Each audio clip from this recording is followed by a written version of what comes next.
بسم اللہ الرحمن الرحیم۔ السلام علیکم۔ اینجلا اب تک خاموشی سے بدر بن مغیرہ کی طرف دیکھ رہی تھی۔ بدر بن مغیرہ اس کی طرف متوجہ ہوا۔ وہ اضطراری حالت میں ایک قدم آگے بڑھی اور جھجکتے ہوئے بولی، آپ ربیہ کے متعلق پریشان نہ ہوں، اس کا یہاں آنا مشکل تھا۔ ابو عبداللہ کی بیوی نے کہا، ہم اینجلا کے شکر گزار ہیں کہ اس نے ہمیں بر وقت خبردار کیا۔ بدر بن مغیرہ نے اپنے ہونٹوں پر ایک احسان مندانہ مسکراہٹ لاتے ہوئے کہا، اینجلا تمہارا شکریہ۔ یہ سن کر اینجلا بولی، آپ کے طبیب میرے محسن ہیں، میری طرف سے انہیں یہ رومال پیش کر دیجیے۔ اینجلا نے جھجکتے ہوئے آگے بڑھ کر سرخ رنگ کا ایک چھوٹا سا رومال بدر بن مغیرہ کے ہاتھ میں دے دیا۔ بیگمات اپنی نسوانی ذکاوت حس سے بہت کچھ سمجھ چکی تھیں، اس لیے وہ خاموش رہیں۔ ناظم کی تجویز پر بدر بن مغیرہ کو ایک تختے پر جو لاش اٹھانے کے لیے کوٹھڑی میں رکھا گیا تھا لاد دیا گیا اور اس کے اوپر چادر ڈال دی گئی۔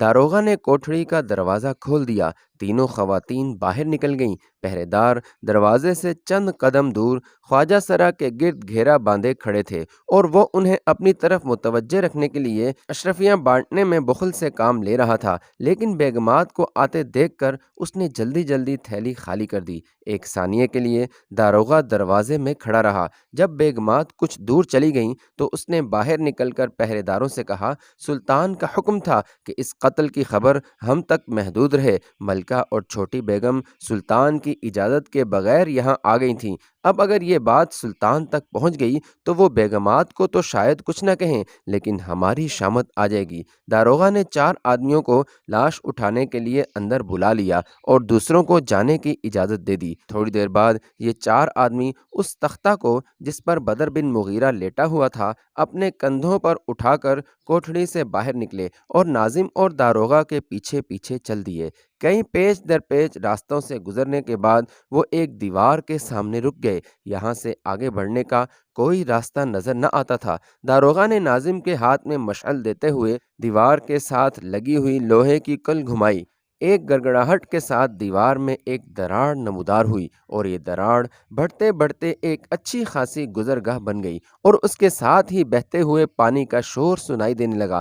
داروغہ کے اشارے پر ناظم نے مشعل کو ایک طرف رکھ دیا اور اس کے ساتھ باہر نکل آیا۔ سپاہیوں نے ان کی تقلید کی۔ اس دیوار سے باہر کوئی 8-10 گز چوڑے اور 5 گز اونچے چبوترے کے نیچے دریا ٹھانٹھے مار رہا تھا۔ داروغہ کے اشارے پر سپاہیوں نے تختہ نیچے رکھ دیا۔ ناظم نے داروغہ کے کان میں کچھ کہا اور وہ سپاہیوں سے مخاطب ہو کر بولا، تم برسوں سے میرے ساتھی ہو، اس لیے تم سے کوئی بات چھپانا میں تمہاری وفاداری کی توہین سمجھتا ہوں۔ میں تم پر ایک اہم راز ظاہر کرنا چاہتا ہوں۔ داروغہ کو متذبذب دیکھ کر ایک سپاہی نے کہا، آپ پریشان نہ ہوں، وہ راز ہم پر ظاہر ہو چکا ہے اور مرتے دم تک ہمارے سینوں میں محفوظ رہے گا۔ آپ کو یہ بتانے کی ضرورت نہیں کہ ہم لاش کے بجائے ایک زندہ انسان کو اپنے کندھوں پر اٹھا کر لائے ہیں۔ داروغہ خاموش رہا اور ناظم نے اپنی بغل سے اشرفیوں کی ایک تھیلی نکال کر اس سپاہی کو پیش کرتے ہوئے کہا، یہ تمہارا اور تمہارے ساتھیوں کا انعام ہے۔ اس نے کہا، نہیں نہیں، اہل غرناطہ کے لیے سرحدی عقاب کا زندہ رہنا ہمارا سب سے بڑا انعام ہے۔ کچھ دیر پس و پیش کے بعد ناظم اور داروغہ کے اصرار پر اپنے ساتھیوں کی رضامندی دیکھ کر اس سپاہی نے تھیلی لے لی۔ داروغہ نے اطمینان کا سانس لیتے ہوئے سوال کیا، کیا دوسرے پہرے داروں کو بھی شک تھا کہ ہم ان کی جان بچانا چاہتے ہیں؟ نہیں، تاہم ان میں سے اکثر کی یہ خواہش تھی کہ کاش ملکہ کو رحم آ جائے۔ مجھے خود بھی ملکہ سے یہ توقع نہ تھی، لیکن مقتل کا جائزہ لینے کے بعد میری تسلی ہو گئی۔ وہاں خون کا چھینٹا تک نہ تھا۔ ناظم نے کہا، اب تک جلاد یہ کمی پوری کر چکا ہوگا۔ تختے پر سے بدر بن مغیرہ نے چادر اتار کر ایک طرف پھینک دی اور اٹھ کر آگے بڑھتے ہوئے کہا، میرے خیال میں اب مجھے زندوں کی دنیا میں پاؤں رکھنے کے لیے آپ سے اجازت لینے کی ضرورت نہیں۔ داروغہ، ناظم اور سپاہیوں نے آگے بڑھ کر یکے بعد دیگرے اس کے ساتھ مصافحہ کیا۔ ناظم نے کہا، دریا کے اس کنارے سے آگے ہمارا دائرہ عمل ختم ہو جاتا ہے۔ پانی سرد بھی ہے اور تیز بھی۔ اگر آپ کو اپنے بازوؤں پر بھروسہ نہ ہو تو ہم کوئی اور انتظام کر سکتے ہیں، لیکن وقت بہت تھوڑا ہے۔ بدر بن مغیرہ نے کہا، آپ فکر نہ کریں، وہ ذات اقدس جس نے میری گردن سے جلاد کا ہاتھ روک لیا تھا مجھے ان سرکش موجوں سے بھی بچائے گی۔ ناظم نے کہا، بہت اچھا، خدا حافظ۔ آج آپ الحمرا کے چور دروازے سے داخل ہوئے تھے اور چور دروازے سے ہی نکل رہے ہیں۔ ہم اس دن کا انتظار کریں گے جب آپ کے لیے الحمرا کا بڑا دروازہ کھلا ہوگا۔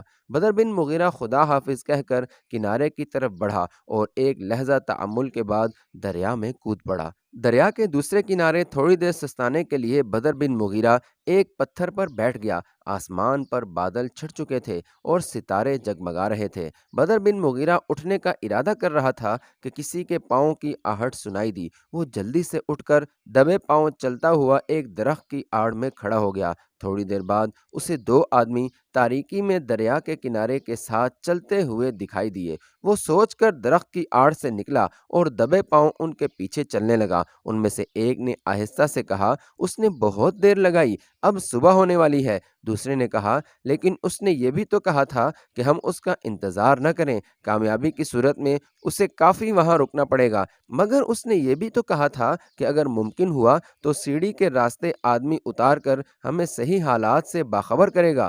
ممکن ہے کہ اسے اس بات کا موقع نہ ملا ہو۔ اگر آپ اور انتظار کرنا چاہتے ہیں تو ہمیں اسی جگہ کھڑے رہنا چاہیے۔ بدر بن مغیرہ نے آواز دی، منصور! وہ دونوں رکے اور مڑ کے بھاگتے ہوئے اس کے ساتھ لپٹ گئے۔ دوسرا آدمی بشیر بن حسن تھا۔ اپنے ساتھیوں کی طرف سے سوالات کی بوچھاڑ پر تنگ آ کر بدر بن مغیرہ نے کہا، چلو یہاں سے نکلیں۔ چلتے چلتے بدر بن مغیرہ نے بشیر بن حسن کے کندھے پر ہاتھ رکھ کر اس کے کان میں کچھ کہا اور اس کے ساتھ ہی ایک بھیگا ہوا رومال اس کے ہاتھ پر رکھ دیا۔ منصور نے ان کی طرف مڑ کر دیکھا اور کہا، معلوم ہوتا ہے کہ آپ اپنی مرضی سے واپس نہیں آئے۔ بدر بن مغیرہ نے جواب دیا، تمہارا اندازہ صحیح ہے۔ بشیر بن حسن نے کہا، میرے خیال میں اب ہم خطرے کی حدود سے باہر آ گئے ہیں، آپ اپنی داستان شروع کریں۔ بدر بن مغیرہ نے چلتے چلتے اختصار کے ساتھ اپنی تمام سرگزشت بیان کر دی۔ کوئی ایک کوس چلنے کے بعد یہ تینوں ایک گھنے باغ میں سے گزرتے ہوئے ایک اجڑے ہوئے مکان میں داخل ہوئے۔ وہاں ان کے 5 اور ساتھی گھوڑوں کی حفاظت کر رہے تھے۔ جب یہ سب گھوڑوں پر سوار ہو گئے تو بشیر بن حسن نے سوال کیا، اب کس طرف کا ارادہ ہے؟ بدر بن مغیرہ نے کہا، میں تھوڑی دور جا کر تم سے جدا ہو جاؤں گا۔ یہ 5 سپاہی میں اپنے ساتھ جنگل میں لے جاؤں گا۔ منصور، تم آج صبح ہوتے ہی سلطان کے سپاہیوں کو مالقہ بھیج دو اور اپنے ساتھیوں کو لے کر میرے پاس پہنچ جاؤ، اور بشیر تم مالقہ جاؤ، وہاں الزغل اور الزیغری کو تمام واقعات سے آگاہ کرنے کے بعد یہ بتاؤ کہ کچھ عرصہ میرے روپوش ہونے میں بہت سی مصلحتیں ہیں۔ ابو عبداللہ اور اس کے ساتھی فوراً فرڈینینڈ کے پاس میری موت کی اطلاع پہنچائیں گے اور وہ فوراً حملے کے لیے تیار ہو جائے گا۔ الزغل کو مشورہ دو کہ میدان میں مقابلہ کرنے کے بجائے پیچھے ہٹتا ہوا ہمارے علاقے میں داخل ہو جائے۔ اگر فرڈینینڈ نے تعاقب کیا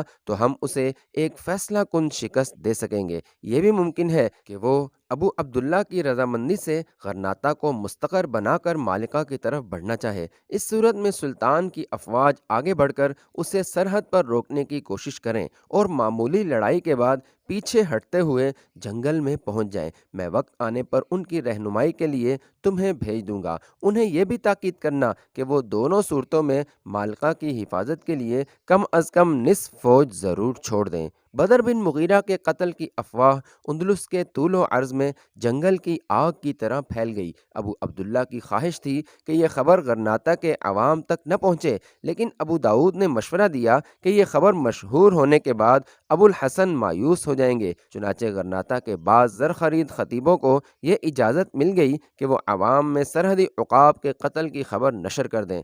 فرڈینینڈ کے پاس ابو داؤد نے اپنے ایلچی کو یہ پیغام دے کر بھیج دیا کہ ابو الحسن پر آخری ضرب لگانے کے لیے یہ بہترین موقع ہے۔ ابو عبداللہ اپنے خیال کے مطابق ایک بہت بڑے دشمن سے نجات حاصل کر چکا تھا، تاہم غرناطہ کے قرب و جوار میں سرحدی عقاب کے جانبازوں کی موجودگی اس کے لیے کم پریشانی کا باعث نہ تھا۔ لیکن جب اس نے یہ سنا کہ سرحدی عقاب کے ساتھی غرناطہ کے محاصرے کا ارادہ ترک کر کے جا رہے ہیں تو اس کی خوشی کی انتہا نہ رہی۔ 2-3 دن بعد اسے یہ خبر ملی کہ وہ مالقہ سے بھی ابو الحسن کا ساتھ چھوڑ کر جا رہے ہیں تو اس نے محل میں جشن منایا اور ملت فروشوں میں انعامات تقسیم کیے۔ چند دنوں کے بعد اس کے پاس فرڈینینڈ کا ایلچی پہنچا اور اس نے اطلاع دی کہ چند ہفتوں تک ہماری فوج اندلس کے جنوبی ساحل تک پہنچ جائے گی۔ فوج کا بیشتر حصہ سرحدی قبائل کی طاقت کچلنے کے لیے شمال اور مشرق کی طرف سے جبل شلیئر کی طرف بڑھے گا اور دوسرا لشکر قادس اور شریش سے مشرق کا رخ کرے گا۔ یہ دونوں افواج سیرا نویدا کے پہاڑوں میں مل جائیں گی اور اس کے بعد ساحلی علاقے کے تمام شہروں پر قبضہ کر لیں گی۔ اتنی دیر میں تم غرناطہ سے نکل کر مالقا پر حملہ کر دو۔ ہمیں توقع ہے کہ تم اتنی دیر میں مالقا کو فتح کر لو گے، لیکن اگر دشمن کی شدید مدافعت کے باعث، جس کی مجھے توقع نہیں، تم مالقا پر فوراً قبضہ نہ کر سکے تو قادس کا حاکم تمہاری مدد کے لیے پہنچ جائے گا۔ ابو عبداللہ اپنے خیال کے مطابق بدر بن مغیرہ کو قتل کر کے فرڈینینڈ کے راستے کے تمام کانٹے صاف کر چکا تھا۔ اسے یقین تھا کہ اس کا حلیف اور سرپرست اس کے کندھوں پر کسی اور جنگ کا بوجھ نہیں ڈالے گا اور فرڈینینڈ مالقا پر آندھی کی طرح نازل ہوگا اور ابو عبداللہ کے دشمنوں کو نیست و نابود کرنے اور اسے اندلس کا واحد حکمران تسلیم کرانے کے بعد واپس چلا جائے گا۔ اس نے فرڈینینڈ کا پیغام سن کر پریشانی کی حالت میں ابو داؤد سے سوال کیا، کیا فرڈینینڈ کو یہ علم نہیں کہ موجودہ حالات میں میرے لیے محفوظ ترین جگہ الحمراء کی چار دیواری ہے؟ سرحدی عقاب کے قتل کے بعد غرناطہ کے عوام میرے خلاف سخت مشتعل ہیں اور فوج کی طرف سے مجھے یہ خدشہ ہے کہ اگر میں نے اپنے باپ پر چڑھائی کی تو ان میں سے بعض میرا ساتھ چھوڑ کر اس کے ساتھ جا ملیں گے۔ ابو داؤد فرڈینینڈ کی مصلحتوں کو سمجھتا تھا۔ اسے معلوم تھا کہ فرڈینینڈ کو ابو عبداللہ پر پورا اعتبار نہیں اور وہ اس سے مالقا پر اس لیے حملہ کروانا چاہتا تھا کہ باپ اور بیٹے کے درمیان نفرت کی خلیج اس قدر وسیع ہو جائے کہ ان کے درمیان مصالحت کا کوئی امکان باقی نہ رہے۔ چنانچہ اس نے جواب دیا، شاید فرڈینینڈ کی یہ خواہش ہے کہ دشمن کی توجہ 3 محاذوں پر تقسیم ہو جائے۔ اگر آپ نے جنگ سے پہلو تہی کی تو ممکن ہے کہ وہ آپ کی اعانت کا ارادہ ہی ترک کر دے، اس لیے آپ کو کسی تاخیر کے بغیر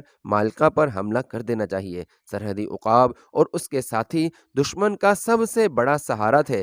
سرحدی عقاب مارا جا چکا ہے اور اس کے ساتھی اپنے اپنے گھروں کو جا چکے ہیں، اس لیے ممکن ہے کہ آپ فرڈینینڈ کی آمد سے پہلے ہی مالقا فتح کر لیں۔ مالقا کی فتح کے بعد جنوب کے تمام باغی سردار اور قبائل آپ کی اطاعت قبول کر لیں گے اور آپ کو فرڈینینڈ کا احسان نہیں اٹھانا پڑے گا۔ ابو عبداللہ نے کہا، میں مالقا پر حملہ کرنے کے لیے تیار ہوں، لیکن صرف اسی صورت میں جبکہ فرڈینینڈ کی افواج سرحدی علاقے میں داخل ہو چکی ہوں گی۔ ابو داؤد نے کہا، اگر حکم ہو تو میں یہ جواب لکھ بھیجوں؟ ہاں، لیکن اس طرح لکھیے کہ بادشاہ یہ خیال نہ کرے کہ میں بزدل ہوں، میں صرف محتاط رہنا چاہتا ہوں۔ سلطان ابو الحسن مفلوج اور نابینا ہو چکا تھا۔ امراء کے اصرار پر اس نے اپنے بھائی الزغل کو اپنا جانشین بنا دیا۔ فرڈینینڈ اپنی لاتعداد فوج کے ساتھ قسطلہ سے نکلا اور قرطبہ کے پاس پڑاؤ ڈال کر اندلس میں مسلمانوں کے آخری دفاعی قلعے پر فیصلہ کن ضرب لگانے کی تیاریاں کرنے لگا۔ اس نے شریش، اشبیلیہ اور قادس کے عیسائی امراء کو حکم دیا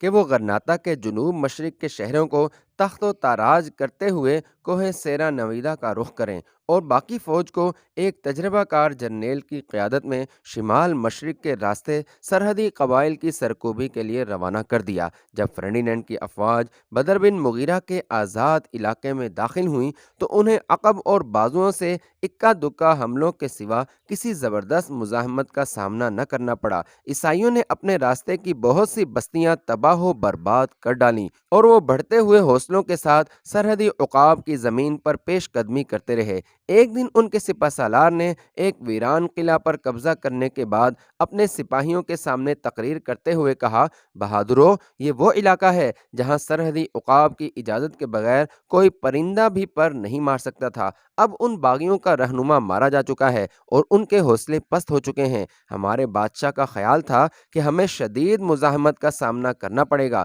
لیکن یہ لوگ ہمارے گھوڑوں کی ٹاپوں کی آواز سن کر بھاگ جاتے ہیں۔ ہماری تلواریں دشمن دشمن کے خون کی پیاسی ہیں، لیکن معلوم ہوتا ہے کہ جب تک ہم مالکہ نہیں پہنچتے ان کی پیاس نہ بجھ سکے گی۔ اس لیے ہمیں راستے میں آرام کیے بغیر آگے بڑھنا چاہیے، کہیں ایسا نہ ہو کہ ہمارے وہ بھائی جو قادس کی طرف سے مالکہ کا رخ کر رہے ہیں ہم سے سبقت لے جائیں۔ اگلے دن جب وہ ایک جنگل سے گزر رہے تھے، انہیں غیر متوقع حالات کا سامنا کرنا پڑا۔ عقب کی فوج پر اچانک 1000 سواروں نے حملہ کر دیا اور آن کی آن میں کوئی 3000 آدمیوں کو موت کے گھاٹ اتار کر جنگل میں غائب ہو گئے۔ بدر بن مغیرہ کی سب سے بڑی کامیابی یہ تھی کہ وہ اکا دکا حملے کرتا ہوا دشمن کی فوج کو ان خطرناک گھاٹیوں اور دروں میں لے آیا جن کی ہر چٹان حملہ آور کے خلاف ایک ناقابل تسخیر قلعہ بن سکتی تھی۔ عیسائی فوج کے بعض جہاندیدہ افسروں نے اپنے سپہ سالار کو راستہ بدلنے کا مشورہ دیا، لیکن وہ طاقت کے نشے میں چور تھا اور اس کے سپاہی جو عام حالات میں ایسی گزرگاہوں پر پھونک پھونک کر قدم رکھتے تھے، اپنے سپہ سالار کی طرح یہ سمجھ چکے تھے کہ سرحدی عقاب کی موت کے بعد سرکش قبائلیوں کی ہمت جواب دے چکی ہے۔ سیاہ پوش کی قیادت میں 1000 سوار انہیں کافی نقصان پہنچا سکتے تھے اور انہیں یہ گوارا نہ تھا کہ وہ ان سے نپٹے بغیر آگے نکل جائیں۔ ایک شام عیسائی فوج سرحدی شہسواروں کے تعاقب میں دشوار گزار درے اور تنگ گھاٹیاں عبور کرنے کے بعد ایک وادی میں داخل ہوئی۔ سامنے بلند پہاڑ تھے، اس لیے سپہ سالار نے فوج کو وادی میں پڑاؤ ڈالنے کا حکم دیا اور کسی غیر متوقع حملے کے پیش نظر اس نے فوج کی چند ٹولیاں ارد گرد کے پہاڑیوں پر پہرا دینے کے لیے روانہ کر دیں۔ سارا دن یلغار کرنے کے بعد تھکی ماندی فوج پیٹ بھر کر کھانا کھانے اور جی بھر کر شراب پینے کے بعد سو گئی۔ فوج کا سپہ سالار اور دوسرے افسر بھی ارد گرد کی پہاڑیوں پر پہرا دینے والوں کو رات کے وقت کسی غیر متوقع حملے کی روک تھام کے لیے کافی سمجھ کر بے خبری کی نیند سو گئے۔ رات کے تیسرے پہر اچانک ان پہرے داروں کی چیخیں سنائی دیں۔ سپہ سالار گھبرا کر اٹھا اور آنکھیں ملتا ہوا خیمے سے باہر نکلا۔ چاروں طرف کہرام مچا ہوا تھا اور ارد گرد بہت سے خیمے جل رہے تھے۔ عیسائی فوج تلواریں سنبھال رہی تھی کہ اچانک تیروں کی بارش شروع ہو گئی۔ آگ کی روشنی میں سینکڑوں سپاہی حملہ آوروں کے تیروں کا شکار ہو گئے۔ سپہ سالار نے فوج کو تاریکی میں پناہ لینے کا حکم دیا۔ سپاہی جلتے ہوئے خیموں سے ایک طرف ہٹنے لگے۔ اچانک چاروں طرف سے اللہ اکبر کے نعرے سنائی دیے اور آن کی آن میں حملہ آور نیچے اتر کر عیسائیوں کے حواس باختہ لشکر پر ٹوٹ پڑے۔ تاریکی میں عیسائیوں کے کئی سپاہیوں کی تلواریں آپس میں ٹکرا گئیں۔ سپہ سالار نے اس امید پر کہ حملہ آوروں کی تعداد زیادہ نہیں ہوگی، فوج کو چاروں طرف بکھیر کر پہاڑیوں پر قبضہ کرنے کا حکم دے دیا، لیکن پتھروں اور تیروں کی سخت بارش میں ان کی پیش نہ گئی۔ صبح کے آثار نمودار ہونے تک نصرانیوں کی یہ حالت تھی کہ افسر کو اپنے سپاہیوں اور سپاہیوں کو افسر کی خبر نہ تھی۔ وہ درختوں اور پتھروں کی آڑ میں چھپ کر اپنی جانیں بچانے کی کوشش کر رہے تھے۔ حملہ آور عیسائیوں کے بہت سے گھوڑے چھین کر ان پر سوار ہو چکے تھے اور باقی گھوڑے جن کی رسیاں کاٹ دی گئی تھیں بے تحاشا وادی میں ادھر ادھر بھاگ رہے تھے۔ بہت سے سپاہی ان کے پاؤں تلے روندے گئے۔ صبح کی روشنی میں عیسائیوں نے دیکھا کہ حملہ آور ان کے اپنے گھوڑوں پر سوار ہو کر ان پر نیزوں سے حملے کر رہے ہیں۔ نصرانی سپہ سالار کو یہ امید تھی کہ حملہ آور صبح کے آثار دیکھتے ہی فرار ہو جائیں گے، لیکن ان کا جوش و خروش دیکھ کر اس نے یہ محسوس کیا کہ وہ ایک فیصلہ کن جنگ لڑنے کے لیے وادی کو منتخب کر چکے ہیں۔ میدان میں عیسائیوں کی لاشوں کی تعداد حوصلہ شکن تھی۔ حملہ آوروں کی نسبت ان کی فوج کی تعداد اب بھی 5 گنا زیادہ تھی، لیکن وادی میں سواروں کے پے در پہ حملوں سے ان کے پاؤں اکھڑ چکے تھے۔ سپہ سالار نے مدافعانہ جنگ لڑتے ہوئے پیچھے ہٹنے کا فیصلہ کیا۔ وادی سے نکل کر اس نے ایک تنگ گھاٹی میں پہنچ کر یہ محسوس کیا کہ اب اس کی فوج نیزہ بازوں کی زد سے محفوظ ہو چکی ہے، لیکن یہاں بھی اسے اطمینان کا سانس لینا نصیب نہ ہوا۔ ایک بار پھر مہیب چٹانوں میں چھپے ہوئے مجاہدین کے نعرے سنائی دیے اور تیروں اور پتھروں کی بارش ہونے لگی۔ ایک پتھر سپہ سالار کے سر پر لگا اور وہ گر پڑا۔ اس کی موت کے ساتھ ہی سپاہیوں کے حوصلے ٹوٹ گئے۔ نائب سالار نے فوج کو تیزی کے ساتھ اس گھاٹی سے نکلنے کا حکم دیا۔ تیروں اور پتھروں کی بارش سے نکل کر ایک ہموار وادی میں پہنچ کر بچی کھچی فوج کا جائزہ لیا تو 25,000 میں سے صرف 8,000 اس کے ساتھ تھے۔ پیچھے سے تعاقب کا خطرہ محسوس کرتے ہوئے اس نے فوج کو دم لینے کی بھی مہلت نہ دی۔ وادی میں 2 کوس چلنے کے بعد یہ فوج ایک گنجان جنگل میں داخل ہو رہی تھی کہ اچانک درختوں کی آڑ سے قریباً 1,000 سوار نمودار ہوئے اور انہوں نے پہلے حملے میں ہی عیسائی فوج کو تتر بتر کر دیا۔ ان حملہ آوروں کے آگے آگے وہی سیاہ پوش سوار تھا جس کو زندہ پکڑنے کا شوق عیسائی سپہ سالار کو ان خطرناک مقامات تک لے آیا تھا۔ قریباً 2,000 عیسائی بھاگ کر جنگل میں جا چھپے اور باقی فوج نے تھوڑی دیر مقابلہ کرنے کے بعد ہتھیار ڈال دیے۔ مالکہ کی حفاظت پر الزغری کو متعین کرنے کے بعد الزغل 5,000 جانبازوں کے ساتھ قرطبہ، اشبیلیہ، قادس اور شمال مغرب کے دوسرے شہر کی ٹڈی دل افواج کے ساتھ مدافعانہ جنگ لڑتا ہوا پیچھے ہٹتا آیا اور سیرا نویدہ کے دامن میں پہنچ کر سرحدی عقاب کا انتظار کرنے لگا۔ فرڈینینڈ کو عقاب کی وادی میں اپنے سپہ سالار کی کامیابیوں کے متعلق نہایت حوصلہ افزا خبریں پہنچ رہی تھیں۔ اس نے الزغل کے پسپا ہو کر سیرا نویدہ کی طرف ہٹنے کی خبر سنی تو دونوں افواج کے سپہ سالاروں کو حکم بھیج دیا کہ وہ ساحل کے شہروں کا رخ کرنے کے بجائے الزغل کو دونوں اطراف سے گھیر لیں، اور اس کے ساتھ ہی اس نے غرناطہ میں ابو عبداللہ کو پیغام بھیجا کہ وہ فوراً مالقہ پر حملہ کرے۔ ابو عبداللہ کو یہ اطلاع مل چکی تھی کہ مالقہ کی فوج کا بیشتر حصہ الزغل کے ساتھ ہے اور الزغری بہت تھوڑی فوج کے ساتھ شہر کی حفاظت کر رہا ہے۔ چنانچہ اس نے اپنی فتح کو یقینی سمجھ کر مالقہ پر چڑھائی کر دی۔ فرڈینینڈ کے زرخرید سرداروں کے علاوہ غرناطہ کے بعض ایسے لوگ بھی اس فوج میں شریک تھے جو اندلس میں مسلمانوں کے مستقبل سے مایوس ہو چکے تھے اور صرف زندہ رہنے کے لیے فرڈینینڈ کو خوش کرنا چاہتے تھے۔